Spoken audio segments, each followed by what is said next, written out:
The night I realized I loved my best friend was the night everything went quiet.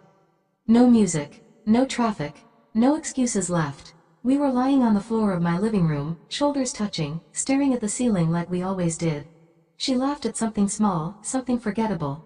But my heart didn't forget. It skipped, then slowed, like it was afraid of being heard. I wanted to turn my head and look at her, but I didn't. Because looking meant admitting. And admitting meant risking the one person who had never left. Best friends aren't supposed to feel this way. Best friends don't imagine what it would be like to hold hands without pretending it's a joke. Best friends don't wake up at 3 a.m. wondering who will love her someday, and hoping, selfishly, that it won't be someone else. I told myself it was just closeness, comfort, history. But when she whispered my name like it mattered more than anything else in the world, my chest ached in a way that felt like truth. That was the moment I knew I could lose everything. Or lose myself by staying silent. A small request for you: please like, comment, share, subscribe and follow this page. I met Emma when we were 19, standing in line for bad coffee on our first day of college. She complained about the taste like it personally offended her, and I laughed harder than I should have. That laugh changed my life. We became inseparable fast.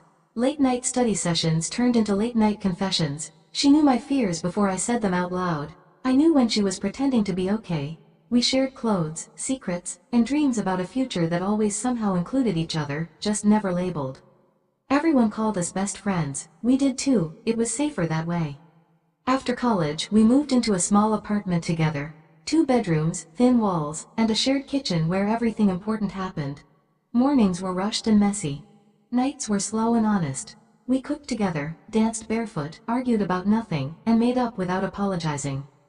Sometimes I'd catch her watching me when she thought I wasn't looking. Sometimes she'd brush my hand and not pull away fast enough. Those moments stayed with me, replaying in my head when I was alone. But neither of us crossed the line, because once you cross it, there's no pretending you don't see it. Emma dated a few people. I smiled through it, even helped her pick outfits. Every time she left for a date, I felt something sharp twist inside me. I told myself I was protective. That's what best friends are, right? Then one night, she came home crying. No dramatic story, just disappointment. She sat on my bed, head in her hands, and I pulled her into my arms without thinking. She fit there too perfectly. Her breathing slowed, mine didn't. I don't think anyone really sees me, she whispered. I almost said, I do, but fear is louder than truth when you're scared of losing everything. Weeks passed. Tension grew, quiet and heavy. Something was changing, and we both felt it. We talked less about nothing and more about everything. About loneliness. About how love felt confusing. About how sometimes the person who understands you the most is standing right next to you. The night it finally happened wasn't planned, it never is. The power went out during a storm. Candles flickered. Rain hit the windows hard. We sat close on the couch, knees touching. She reached for my hand instinctively, like she always had. This time, she didn't let go. Do you ever think, she asked softly, that maybe we've been naming this wrong?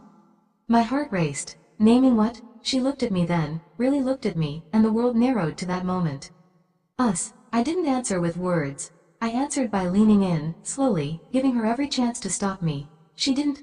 When our lips met, it felt less like a beginning and more like coming home. Gentle, emotional, overdue. We cried after, not because it was wrong, but because it was real.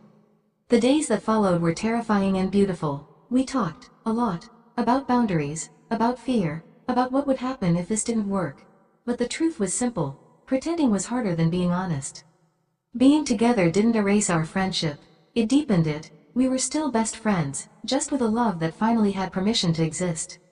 There were challenges, doubts, moments where old fears tried to pull us back, but every time, we chose each other. Not because it was easy, because it was true. Now, when we lie on the floor staring at the ceiling, it's different. Her hand finds mine without hesitation. My heart doesn't have to stay quiet anymore.